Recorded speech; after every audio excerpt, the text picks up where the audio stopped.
It's been 24 years since the tragedy that we're here to commemorate tonight.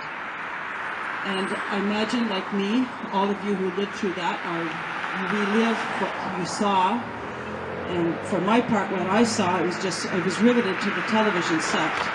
And what I saw was this strange winter scene unfolding, because of course the TV cameras couldn't get inside Polytechnique, so all the cameras were outside.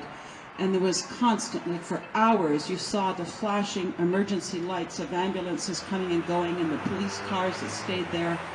So you had the impression of all this lighted beauty, but lighting up a tragedy that just made everybody who watched it feel so vulnerable, because in spite of all the lights, there was that constant image of cold snow and people being brought outside and tended to outside, because nobody really knew what was going on inside, and as soon as people could get outside, they were taken outside.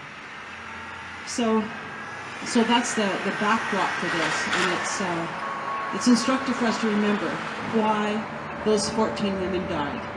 They died because they were challenging the default.